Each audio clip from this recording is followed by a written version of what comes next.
Shakespeare's Sister is an essay by Virginia Woolf that imagines the life of William Shakespeare's fictional sister named Judith.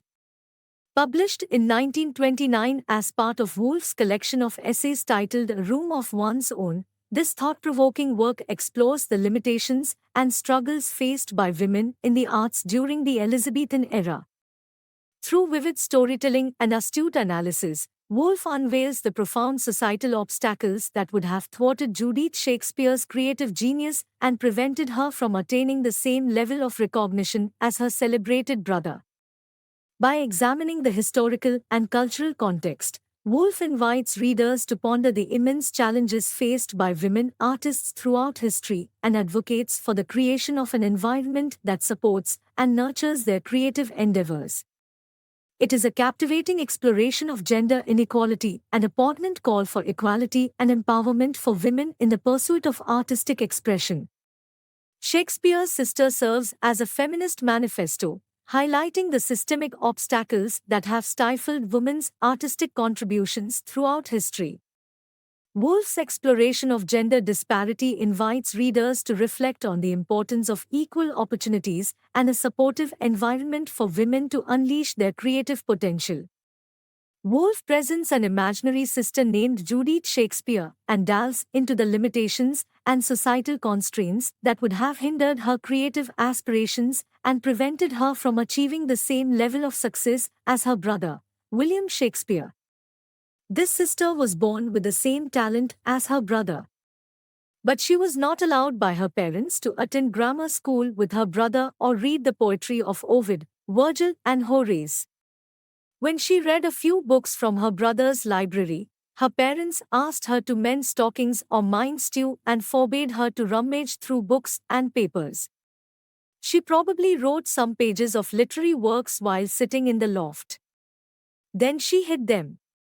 And she was careful not to catch fire in them.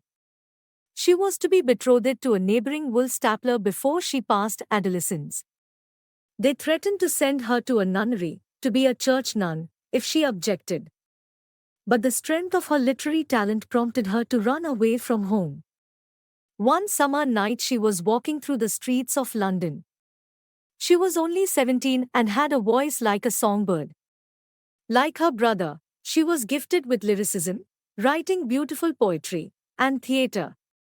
She stood at the door of various theatres and said that she wanted to act. The men laughed at her. A theatre manager, Nick Green, laughed at such interest in her performance and said that a woman's performance would be like a puppet dancing. But Nick Green felt sorry for her because she was young.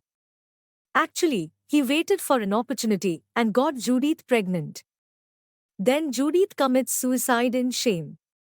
The essay examines the historical context of the Elizabethan era, highlighting the disparities between men and women in terms of education, opportunities, and societal expectations. Woolf discusses the lack of access to formal education for women, the absence of women's voices in literary and artistic circles, and the barriers they faced in pursuing their creative ambitions. Woolf emphasizes the importance of economic independence and a supportive environment for women to thrive creatively. She argues that women, like Judith Shakespeare, would have needed financial resources, personal freedom, and the space to explore their talents fully.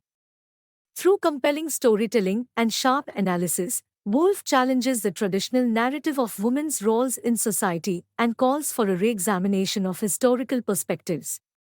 She suggests that recognizing and addressing gender inequality is crucial for creating a more inclusive and equitable society. Virginia Woolf was one of the first women writers to address women's issues in literature.